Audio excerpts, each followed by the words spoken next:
Do I need this one? I think I do, don't I? Yes. Cool, awesome. Thanks very much for coming, everyone. It's probably the largest group of people I've ever seen in the studio, which is lovely. Welcome.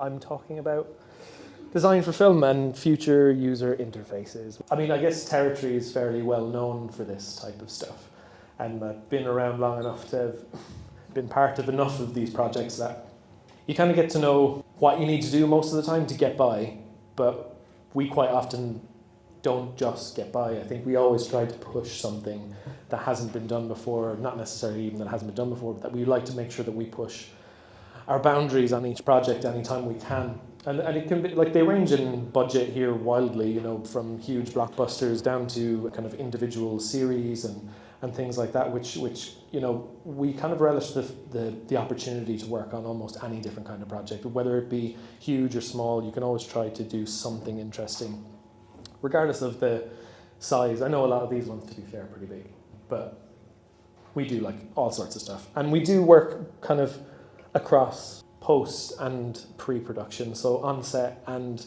in post with the VFX houses and stuff. We do quite a lot of VFX work ourselves as well, which we're kind of burgeoning into slowly but surely.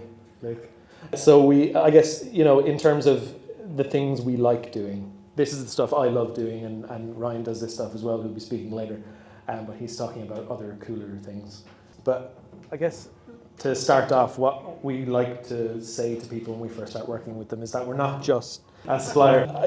The reason I say that is because when we get involved with people at the start of projects, we read the script, we talk to the team, and we kind of take in all that information and try to muddle it in our own brains, come up with some cool stuff. But the most important thing is that we're involved and invested within the actual work itself, and not just, you know, take on, because we've done quite a lot of UI work for lots of different films, and it'd be very easy for us to sit back and create stuff that, you know, recycle things or template stuff or things like that would be very easy to do. We never do that. We always stick to bespoke work and work with the clients to create something that's specifically for them and gives them an IP. So I suppose ultimately our main objective is the best visuals we can, the best visuals we can make for the story that any film is trying to tell. So first project I'm going to talk about is Ant-Man and the Wasp, Quantumania. I know this didn't do great in the box office, but we think that the graphics were lovely. Grant, thank you very much. There are a few people here who have worked on it, so thank you for all the effort. I'm just going to take all the credit for myself. So I think looking at a project like this, you have to get into the depth of it, as I said, like when you're reading the script and things like that. But with Ant-Man and the Wasp, it was this quantum realm stuff that kind of posed this major kind of design challenge for us. But listen, before I go much further, actually, I'm going to give you a quick look at the reel from the film so you can see some of the work, and I'll try and elaborate on that.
So I guess one of the things to point out is that UI a lot of the time, especially to like production designers or designers in general who have 500 other things to think about on a film, sometimes graphics can become a bit of a luxury in terms of, you know, you can put 500 screens in this set, or you could put 2 in and keep it quiet and save your budget. But I think I like to think of our work as not just the cherry on the cake.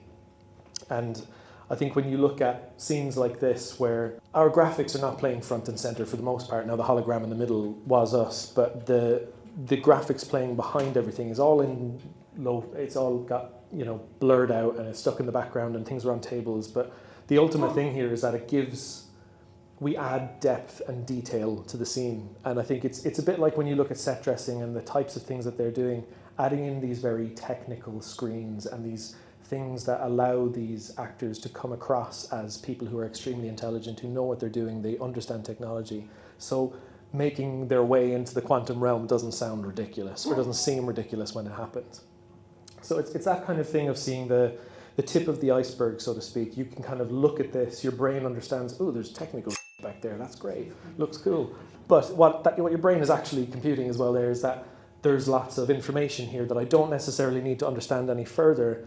We tell enough of that story in the background for that to just kind of hug the whole scene and make sure everyone understands that this is what's happening and that these people are very intelligent people. And I think, you know, when you look at the overall look of a film like Ant-Man, the end goal being something like this is this otherworldly place where you know, it's very removed from ours, it's very alien to us. So the quantum realm is a space, you know, that is impossible for us to understand on paper unless you're a quantum physicist. I don't think we have too many of those in the house. There's a raised hand back there, lovely, thanks, very funny. The challenge that comes with that is that obviously we're trying to communicate within a world that we're alien to. And I think we started in a place that was very comfortable for us, which is with typography. Now this was a font that was supplied to us by the designers, by the art department initially. And we kind of dove straight in and said, okay, this is a great thing we can latch onto and start to branch out from. And because we'd gone through the scripts with them, we'd had loads of chats with the art department, we were able to kind of sit down and go, okay, how do we expand on what you've got, which is this very small language, and you can use it for signage and all that kind of stuff. We can take that and use it and make UI out of it, but the ultimate thing is how are you going to read it? You can't read this. So what we had to lean into was look at color and movement in order to get across the ideas that we wanted to put in there. And we kind of pushed forward, and these are loads of lovely DH designs over there. All these concepts we kind of came up with after doing a crap ton of research into, you know, things like string theory, looking at magnification and lenses as a way to kind of see through the layers of a quantum realm. And because it's quantum universe, it needs to make sense in its own reality. So this stuff, while completely mad for anything else, makes loads of sense here. And I think anyone who's seen the film, the whole world is absolutely wacky. So it fit right in, but it was a case of having a mechanism that would allow us to also portray information. And one of these are elements that we made while we were working in pre-production with the with the art department on set. And we created all of these to play back in screens on sets that the actors had an understanding of the kind of technology they were going to be interacting with. Now, this, while just in terms of on-set stuff, I think in terms of freeing up the need for replacement screens or dealing with despill and all that stuff already happens, but what this did give us was a very good benchmark for working through into post as well, which we also did on this film, which meant that we kind of had this thread through the whole film. Even though production designers left at different times and other ones came on, and we went from production designer to VFX soups, we were able to kind of thread through this common language that kind of fit in kind of across the board. And obviously we kind of jumped in and added more to these things in post, but it did give enough of the atmosphere of the room for the actors to really get into. It's kind of a baked in richness on set and in camera that we could then build upon afterwards. And a lot of the graphics we actually made did get used, and then kind of we added holographic elements over top of them and things like that. So it gave us gave the VFX teams as well a very good base to work from and an understanding of what color things should be, how things operate. I guess no matter how much effort you put into on-set stuff, there's no getting away from your dreaded flying hands, your wavy Minority Report stuff it always creeps in somewhere because not everything is possible on the day. So we kind of, in order to look at this side of stuff, stepping away from the onset stuff and into post, we look to build logic around the movements that the actors are doing. Now, if you pay attention to Michelle Pfeiffer's hands in this and don't look at the graphics, you'll see that she's doing some wild like when we first saw this scene, we promptly went, oh, this is going to be insane. And what she's doing is fixing this battery that will power their way home, basically. And to make all of that feel like it was a cohesive, purposeful movement was, thank you, Michelle, an absolute cluster. But it was, at the same time, approaching those creative problems is the kind of thing that we love the most. You kind of get to dive in and make stuff that is anywhere else would make no sense. So being able to create floating, beautiful things, but also looking at, again, as I mentioned, about because we can't read any of these elements, we need to be able to see through colour and motion what's happening in that scene. And I think the guys did an absolutely brilliant job of understanding that things are broken. As we start to improve things, the red disappears and she places it in, all powers up, everything goes great, way, we can all go home. But yeah, it's just one of those things that we really enjoy. And I think, you look across the whole film and all of the different bits we got involved with, whether it's opening a prison door, the human side of it, where we're making kind of more traditional graphics in the sense of like Avengers and Marvel type stuff, to reading maps and opening other doors. It was just a really sweet project in terms of just coming up with wild creative shit was just amazing, and we had a really great time working with the team on it as well. It was a bit of stress at the time we were doing it, but I think we all kind of forget that stress, don't we, after a while, I think. Moving on swiftly, I suppose as a design-led studio, our ultimate goal is just to make really cool looking stuff. We love doing that, but part of the job, we're problem solvers. We're people who come across a problem. You need to try and figure out a way with production to figure that out and be able to get your message across. And sometimes that's really, really difficult. Sometimes it's really easy. I'm lucky to have a great group of people that can put this stuff together and come out with things like that. That's kind of it. Cheers, man. Who has a question already? Cheers, man. Yeah, thanks for the talk. That's really interesting. Do you ever get a chance to choreograph with cast how they should be interacting with the user interface for what you'd want to get at the end? Or is that always something a bit of hand-wavy you have to figure out? You do sometimes. Now, when we work in pre-production and on set with people, we quite often go out on set with our graphics, and we're supplying those and we're there to supervise those being played back correctly on set. That can also mean that you're able to sit with an actor and show them the graphic and go, this is what it's supposed to do. And this is what it will, because ultimately the way it works is you kind of make it so that they can't fail. Sometimes the directors or the storytellers really want something really specific, and sometimes it's very hard for an actor to actually do all of that while remembering all of their lines and acting and not going dead in the face or anything like that. So I think we do get to sometimes, but quite often they'll just get an understanding of what we want. And sometimes they'll do it really, really well. Sometimes it doesn't work out, so they just kind of drop it, and they'll know roughly what needs to happen, so they'll do their thing in that sense. But a lot of the time, the decisions about where things are going to be, especially in a film like Ant-Man, where they're waving their hands around and moving holographic elements, quite often you can't show them anything really that's gonna quite dictate where that should be. And if you did, you'd end up having to comp it out and all that kind of stuff. So it does vary, basically, is the short answer to that. Sorry. Are you pitching on each project? And if so, who are you pitching against? Just that. I don't think I'm allowed to name those people in these hallowed walls. We do pitch against other people a lot. Like, I think within the UI kind of realm, there are people like Perception, Blind, Studio C, all of those places. They're really great studios, and we do pitch against them quite often. And we win some, lose some. I think at the end of the day, losing to other studios who are really good at their work is totally fine with me.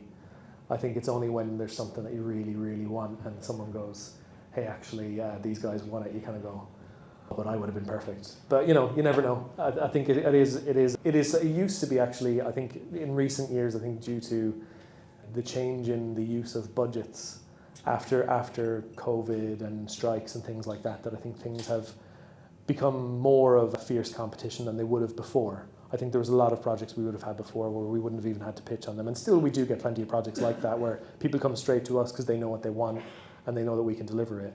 But I think a lot of people just want to make sure they do the due diligence and make sure they do kind of tender out to as many people as they can. Okay. Sorry. This is a nerd question, but yeah, what's the software of choice for doing this kind of graphics? It varies depending on the task at hand, I think. Most of the time what we like to work in is kind of Adobe stuff plus Cinema 4D. gets us a lot of the way with a lot of projects. But there are plenty and more of the projects as time goes on that require things like Houdini or sometimes even Blender. I think Blender is actually starting to make its way into play. I know, sorry, I've upset someone back there, but it does have its place. I think every kind of, there are times when you really need to use individual types of software, like I said, it will depend on if there's a really special thing that we need to do. If we need to be doing fluid sims and things like that, and they need to be really art directable, then Houdini makes the most sense for that rather than Cinema. But there are still a certain distance Cinema can get you, so it depends on, and that's what we say to people. It's like you can make things like this on varied budgets depending on the varied kind of things that factor into that, like whether you've got someone who gives 500 rounds of feedback or someone who gives one. You can afford a lot more with someone who gives one, and then you can start using more complex things. So I think budget probably defines whether you would get down the route of using Cinema versus Houdini, because I feel like there's a lot of, and I hope there's a lot of them here tonight, a lot of Cinema artists. Houdini artists are a little less. There's less of them because because the program's so complex, but it seems that everyone's picking up a little bit of that now, so there's kind of more and more and more of it. So yeah, I guess there is no one of choice, but the ones that we would traditionally have used would be Cinema and After Effects. This is a question for the Ant-Man film. Sure. Question for the Ant-Man film. Sure. You said that like you did like a lot of research into like quantum mechanics and quantum physics, but I guess my question is a lot of that is kind of theoretical, especially like string theory and stuff like that. Like scientists don't really know how it works. So did you use a lot of your imagination when it came to that, or like how that research work? I think you take poetic license. Yeah, I think you take poetic license with information that you have, and I think ultimately you look into what's available and you look at these theories, and a lot for what we were designing, it ended up being very much like that research was inspiration for creating something that would give someone the feeling of that stuff. So when you look at things like connecting things up with strings and putting magnifying lenses and stuff in there, it gives you this sense of looking at the micro and looking at something smaller, and the smaller you get, the thinner the lines get. And looking at string theory even in and of itself, people will have heard of that. So allowing the eye to like allude to it, I think you could probably take it as more of an inspiration thing than it being based in logic, because in actual fact the logic of string theory looks not great. But we did have to look at it and research it to know that it looked crap. So, but there were really cool things in that as well that did look cool. So it's kind of like it's a 6 of one, half a dozen of the other kind of thing, I guess. Any other questions? Anyone at the back? Thank you for the wonderful talk. I wonder how long it takes to create projects like these, and how many team members do you have producing this work? And, sorry, so many questions. How much time do you spend on your pre-production or R&D? I'll start from the last question backwards. Hopefully I'll remember them all. R&D, I think, kind of comes up project to project. So when we're doing stuff on Ant-Man, there were things that we remember that worked here that we could go, oh, actually, that could be really useful for communicating this thing later on. So I think the kind of R&D, like I said, we try to make bespoke things for everything rather than templating things out, which kind of leads you to almost automatically do R&D for every project.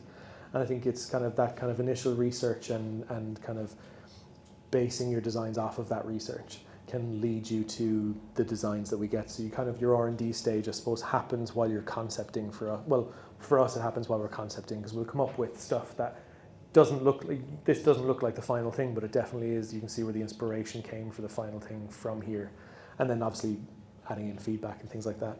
In terms of the amount of people on a team, that it can vary wildly depending on pre-production, post-production, how many shots you've got, whether you're working on an Avengers or a detective TV series, or it's just phones or something. It can vary quite wildly. I think it's hard to put a number on it. But if you've got good people, you can have a team of 5 that can really make some pretty awesome work really quickly. And I think people do. I think especially motion designers, we are a group of people who are used to working on the fly and doing things like really quick because someone wants it tomorrow or someone wanted it yesterday. And I think whether you have a lot of really technically able people able to do all of that stuff to a design level that works really well, you can work with 5 people. It could take 10 people if you've got 1,000 shots to do in a post-production. It depends on kind of how involved the work is and everything and how complex things get. For something like Ant-Man, we probably went through a team of about 20 across how I don't know how many years we were on that project. It was a kind of 1.5 kind of thing. Yeah, it was about 18 months Yeah. from pre-production through to, and then into VFX. Yeah, so I guess, and that team varied as we started in pre-production, had a small team coming up with concepts, and then that spread out to making lots of stuff so that they filled all of the screens on all of their sets, which would have expanded the team, and then it contracted again for concept for post-production, and expanded again once we had set looks for stuff and we're working on shots. Hopefully that kind of answers all the way back. Did it get there? I can't remember what the first one was now. So. That was about the time. Okay, yeah, cool, nice one. Thanks. Anyone else? What's your dream project, Sam? Oh, my dream project would have to be, that I haven't worked on, my dream project would have to be Black Ops 6, I'd say.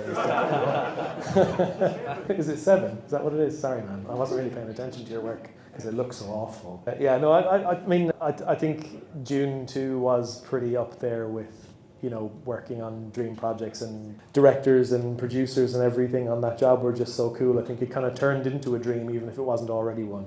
It's kind of one of those things I think that is nice when the production just runs really well and the artists are only minorly stressed but kind of happy, and the pressure is good. You get a good amount of pressure, get good work out, create diamonds, all that kind of stuff. I've got 2 questions from Slack for you, Sam. In the future, do you have any plans to work with Jaguar? That's from Michael. Thanks, Michael. Well, I like the idea that they copy nothing, but I think I'm not sure how much I should comment on that, just in case this recording goes out somewhere. But I think it was, yeah, it's a pretty interesting one to be going off at the minute, I think. And Zoe would like to know what's the wildest hand movement you ever had to deal with? To be fair, I think it was Michelle. Michelle really stuck it to us. She gave us a lot to work with there. It was, and they had a bunch of different takes, so they were like, does this take help? Does this take help? Oh no, wait, you can't have that take because she's making a weird face in it. And it was just like the wildest stuff. I think most other things, especially if, like we were saying, if you're involved in pre-production, you can kind of say, don't do this or don't do that, and they'll kind of avoid that. But I think the trouble with her ones was that there was so many of them to do something that was fairly simple. So it was just like, but at least she kind of did her movements in straight lines, so it almost helped to an extent until I think there is one shot. Where is it? Right at the end of this bit. That. Who does anything like that? She's meant to be searching a map. I search maps like that. It just doesn't, it is a bit wild. I think that one is probably the wildest one, because it did take us a bit of a while to kind of go, okay, the map is supposed to be in front of her, not up in front of her face and all that kind of stuff. And yeah, also who does that? Yeah. It was very Minority Report. She did do the whole like L-shaped hand thing. But yeah, that's kind of it. Thank you. Any final questions? Anyone at the back? No? Oh, question at the front. When you guys are doing research for a project, is there any kind of sources you like to go to for inspiration that aren't just Pinterest? You guys looking at boards, other people's work, looking at your own work, repurposing stuff that you experimented with before? Yeah, I think we always try. I mean, Pinterest is just, excuse me, sorry. One of those, I had to be earlier and I really shouldn't have. Is one of those things I think is just kind of unanimous. Everyone kind of dives on and has a quick look there before kind of realizing that, yeah, if I keep looking at this, I'm just going to make shit other people have made. And I think, like we would have done with Ant-Man, for example, is diving in and looking at papers for string theory and stuff. It sounds like the weirdest thing any flippin' motion designer should be doing. What did you do today? I looked up how to, burn a molecule into something. It's like, I think you need to get out of the design realm in order to kind of inform yourself enough to be able to come up with something different. I think obviously other people's work is, a huge inspiration, and in terms of people's technical feats and what they're able to do and all that stuff, it's always really good to keep up with and understand who the best people in your industry are and understand what good work is. But I think there's always room for even the kind of the most lowly positioned motion designer in the world can find something decent online that will give them a really good idea, and it's the idea then that can drive the logic of creating something really beautiful, I think, and something that works really well. Obviously, if you've researched it, you got it to back it up. Doesn't mean it works every time, but close enough. It's better than just Pinterest. Yeah. Don't get me wrong. Everyone goes down a Pinterest rabbit hole every now and again. You can't get away from it, especially if you're struggling a little bit. I think you kind of just go there and go, okay, if I just look at nice things for a while, maybe I'll come up with nice things. But I think I think that's what you will get, is you will get a nice thing. I don't think you'll get something that is tailored to what you're making, which is what I was trying to get out of, like, Just make bespoke shit. Make stuff for the thing that you want it to be, not, oh, I'll just make that line of, that scrolling code shit, I'll just take that from somewhere and use that because that's all I need in there. Sometimes that is all you need in there, and usually they're very low budget projects, but I always urge the guys and the team to always push and research and come up with things rather than sit around and just put a board of images together. Nice. Okay. Anyone else? I'm going to hand back to you. No more questions. I mean, Sam, thank you. Absolutely phenomenal. Hope you all enjoyed Sam's talk.